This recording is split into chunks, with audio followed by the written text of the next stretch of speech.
Hello, good evening, everybody. Welcome to Extra Minds. And you could see here that today is the first class on Python programming language.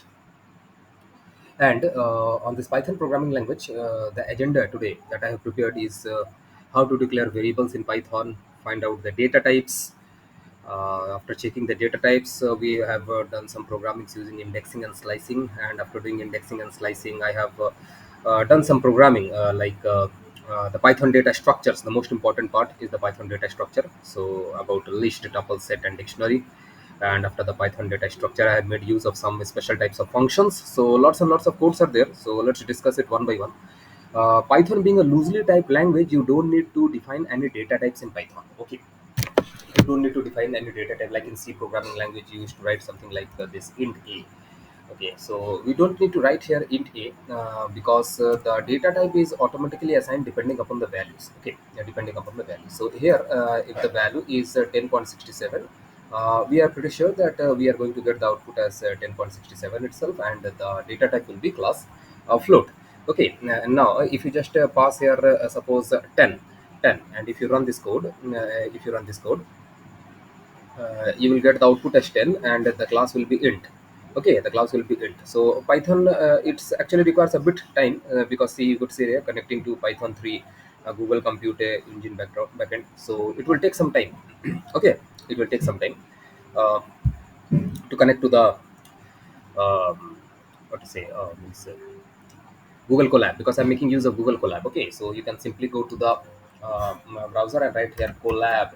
Okay, Colab, just hit enter, just visit this first website.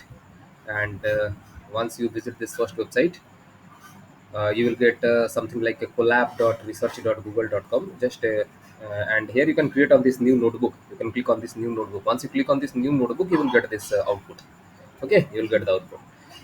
Like you click on this new notebook, you will get a new notebook. If you click on this new notebook, right? So you can see here that a new notebook is basically created. Now once a new notebook is created, you'll get some cells. Okay, you'll get some cells in this, like this here. These are all cells, so you can create some more cells. Like with the help of this code, you can create some more cells. Okay, and if you want to delete those cells, so here you can see that you have this delete option. You can delete some the cells itself. Okay, and this is actually, here you can do a single programming also or multiple programming also in different cells, right? So simply you just write here a equal to 10. This is how you declare a variable in Python, and simply print a equal to 10. And here if you just click on this, and you can see you'll get the output over here. You'll get the output over here. Okay, just wait for a few seconds. You have to just wait, because Colab is actually saving the whole content into the memory, and after that it is connected to the runtime environment. And once it's connected to the runtime environment, this is the backend Python. Okay, so you will get the output, right? So similar way, and you don't need to save this. Okay, it's auto saved, and the file is actually here. If you want to rename this file, you can rename the file like this. You can present here anything. You can put your name, but don't change the extension. No need of changing the extension. Never change the extension, otherwise everything will be what to say it will not, you cannot do also, right? So it's a ipynb file. It's a ipython notebook, so it is prescribed never to change the extension. Okay, just change the title. Okay, and it will be saved into your Google Drive. With your Google Drive, it will be saved. Okay, so you can see here, now if you declare a string in Python, like in the second cell, I have declared this string in Python string. So s equal to Python, s equal to Python. If you want to declare a string in Python in single quotation, you can also declare. In double quotation also you can declare. Like in other programmings like C, C++, single quotation basically means character. Okay, and a double quotation used to stand for string, right? So here it is nothing such like that. Okay, so everything is a string in Python. If you write in a single quotes, if you write in a double quotes, if you write a single character, then also it is a string. If you write a long sentence paragraph, that is also a string. Okay, so this is how you declare a string in Python. If you check the data type, if you want to check the data type, you say, sir, if I just check the data type, right? If you just check the data type of S, suppose if you check the data type of S, you're going to get a str, class str. Okay, string, right?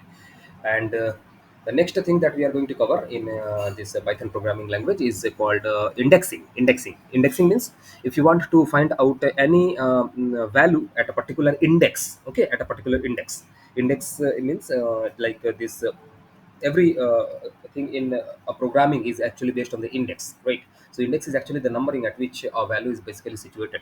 Like this Python, if you consider this Python, so always the index start from 0. So always the index start from 0. Okay, so Python. Okay, index starts from 0, something like this. Just a second. Okay, so indexing. So this was about what we called as indexing. So print s of 4. Like s of 4, when you're writing, you can see here that it is s of 4. It's O. Why? Because the indexing always start from 0. 0, 1, 2, 3, 4. Right? Always starts from 0. Now, if you say that, first of all, you have to run this. Right? Now, if you say that I want to see what is at index 3. So at index 3, it is H. Index 3, it is H. Okay? It's H. So any index, if you say want to see at index 0, it is P. Always indexing starts from 0. Right. So this is actually indexing, means we are moving in the forward direction now. Okay. And if you want to move in the reverse direction, means starting from N till P. Here we are moving from P till N. Okay. And if you want to move in the reverse order, like from N till P, right? N till P. So always in the reverse order, indexing starts from -1. -1, not 0, -1. So at -1, you can see that N is located, or N is situated at -1. Okay, -1. Now if you pause here, -4, -4. So you will get T. You will get T. Okay. How? This -1, -2, -3, -4. Okay, -4. That's it. Now, apart from that, this is what you call as indexing. So if you have understood indexing, so okay, that's it. So now this is what we call indexing. Now after indexing, we have something called slicing. Slicing. Now what is slicing? What is slicing? Slicing generally means that you are trying to extract some sub part, right? Like you want from this is actually our string, right? This is actually our string Python Python. Okay. Now if I want to slice from 0 till 4, right? So I have provided 0 till 4. Now you might ask me the question, so that we are getting the output like 0, 1, 2, 3. We are getting the output like till 3, not till 4. Why? Because in slicing, it always starts from the lower index, but it always goes one less than the last index. Okay, one less than the last index. Starts from 0th, but it will go till 3. If you write here 0 colon 5, it will start from 0, but it will go till 4. If you write here 10 comma 20, so it will start from 10, but it will go till 19. Okay, always one less than, one less. So if you have written here 0 colon 4, it will go till. So here you can see I have written 3 colon 6, so it will go from 3 till 5. Okay, 3 till 5. So this is what we call as slicing. This is what we call as slicing.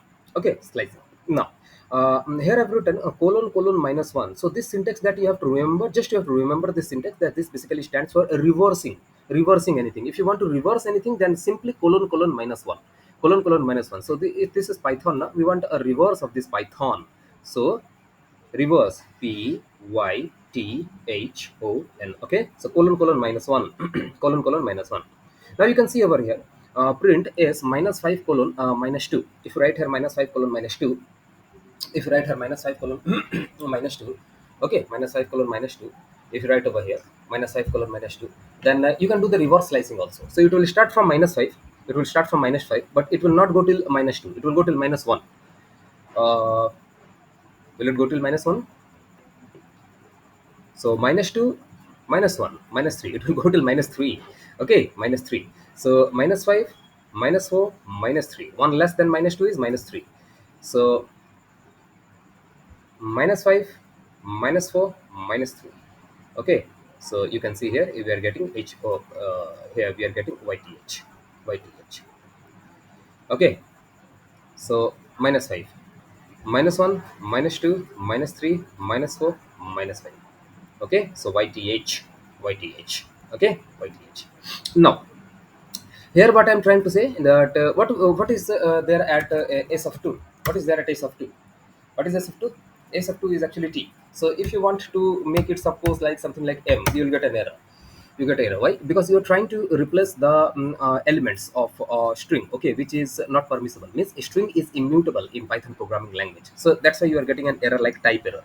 Okay, this type error is actually the class present in Python, and this is actually the message which will we are actually getting displayed against this type error. It is commanding us that Python string is immutable, so programmatically you cannot change it, right? Programmatically you cannot change it.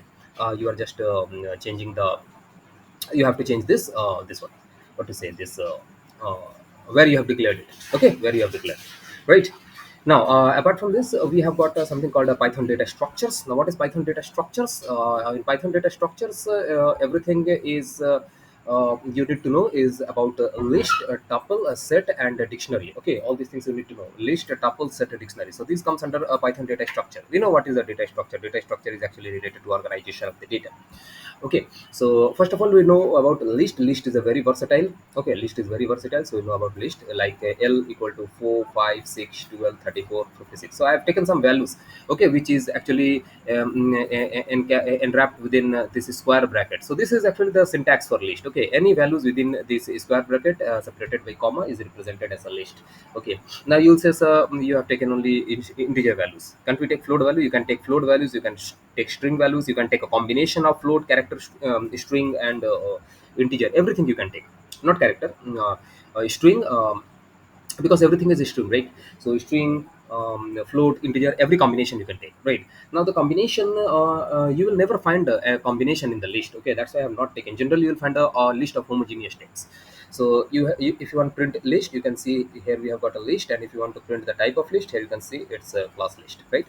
You can do similar indexing. You can do, if you can do indexing, then you can do slicing also. That is also possible. Okay, if you do indexing, you can do slicing also. Like here we have written 2 colon 5, means it will start from 2, but it will go till 4. It will go for 4. So 0, 1, 2, from starting from 6, it will go till 34, right? Now L dot append. What is L dot append? What is L dot append? L dot append is something you are trying to add at the end. Append, as the name suggests, adding something at the end. So you can see 200 has been added at the end. Now you might be wondering, sir, why 200 has been added two times? No, see, it doesn't mean that 200 has been added two times. Okay, because I have run the cell. See, if I just run this cell, right, and if I just run this cell once more, if I run this cell once more, you can see I'm getting 200. So 200 is added once. Okay, 200 is added once. If I run this cell once again 200 will be added. Have a look. So again 200. If you run this once again 200 would be added. So I ran the uh, cell twice. That's why I got 200 twice. Okay, so this is append, means adding at the end. Now we have insert. Here we have insert. What does this insert means? What does this insert means? Insert basically means what? Insert means it takes two parameter insert. Okay, well, the first one is actually the index, and the second one is actually the value. At which index you are inserting which value? At which index you are inserting which value? Like at this index 2, at this index 2 you want to insert 500. So here we have 0, then we have 1, then we have 2. Okay, at the 2th index we are inserting a 500. So 500 has been inserted at the 2th index. Okay, and 6 has been shifted to the right hand side. Okay, it doesn't mean that it will replace 6. No, it will not replace 6. It will not replace 6. Okay, it will never replace 6. Now we have got pop. What is pop? Pop is just the opposite of append. Append means adding the element at the end. Pop means removing the element from the end. So I have just read one time I have written pop. So you can see that 1 200 has been removed from the end. Okay. Now if you want to remove any element from a particular index, so this is how you have to pass the index inside pop. So this is just the opposite of insert. Insert actually inserts any value at a particular index, and pop basically inserts what to say, remove any value. It removes value from a particular index. Okay, so you can see here 6 has been removed. 6 has been removed. Now if you write here L dot reverse, with the help of reverse you can reverse a list. If you want to sort, so L dot sort. L is basically our list. Okay, L is list. Let me remind once again that L is a list. We created list inside our L. Okay, so L dot sort. So if you just to sort, it will sort in the ascending order. If you want to sort in the descending order, you have to make reverse equal to true. It will automatically sort in the descending order. If you want to count any of the value, just pass the value inside count. So L dot count, just pass the value, which value you want to count, not index, the value. Okay, so you can see 200 is present once. Okay, because here we have removed 200. We have removed, there were actually 200 were there. Okay, so with the help of pop we have removed one 200. And here now del L del L. What is del L? Del L means deleting any object, right? Everything in Python is object, right? So deleting any object. So we have deleted L, and after that I'm trying to print L. So you can see that L is not defined. We are getting a name error. Name error actually is a class which is actually executed. It's a type of exception in Python which is executed when you are trying to print an object which does not exist in Python. Okay. which does not exist in Python. So del L, print L, you are safe. First of all, it is deleted, and then you are trying to print, so you will get a name error, right? And the next type of data structure that I'm going to tell about is actually the tuple. Let me write here tuple. So this is how you give a comment in Python, which is not considered by the interpreter, because Python being an interpreter language. Okay, so with the help of hash, you can give multiple hash also, no problem. Okay, so it's similar. Now the same thing, tuple. Tuple is actually what? Tuple is. Let me explain one more thing in this Python. List is mutable. Okay, you can alter any of the element, you can replace any of the element, but tuple is immutable. The same thing as list, but only in place of a square bracket you will have this parenthesis. You'll have this parenthesis. Okay, so this is tuple, this is tuple. Okay, tuple. This is tuple. If you want to see the type, if you want to see the type, so you can simply see like here, print, and type of t, and type of t, and you can see here, tuple. You're getting tuple, right? So you can do indexing, you can do slicing, each and everything you can do using tuple. But if you want to replace the value, okay, you will get type error, because tuple is immutable, as I told. Okay, but you can use some functions like count. It is not altering the tuple, right? So this you can, it is possible. This is possible, right? And the next data structure that is present is actually called a set.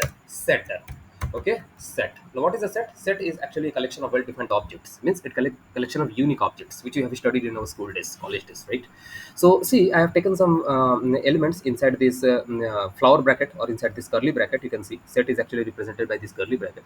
So you can see one has been duplicated many times, six has been duplicated many times. And when I'm just if you want to just print this s1, if you want to just print s1, print s1, if you want to just run this code, if you want to print s1, so you can see here that first one is actually about printing the s1, right? Printing the s1, right? So you can see here that the duplicate elements are actually removed.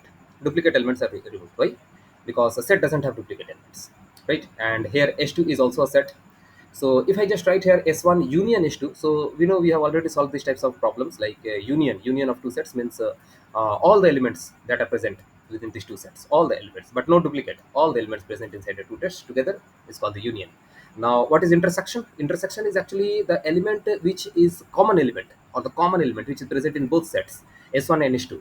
Okay, so 78 and 6 is actually present inside both S1 and S2. So that is what we call as intersection. Okay, intersection. Now what is the difference basically? uh, what is the difference? uh, that's it. What is the difference? The difference of s1 and s2 means the element which is present in s1 but not in s2. Okay, s1 difference s2 means elements which are present in s1 but not in s2. Okay, this one. And similarly the last one, s2 difference s1 means what? The element which are present in s2 but not in s1. Okay, this is what we call as difference, right? And the last one, we have dictionary. Dictionary is actually collection of elements in a key and value pair format, right?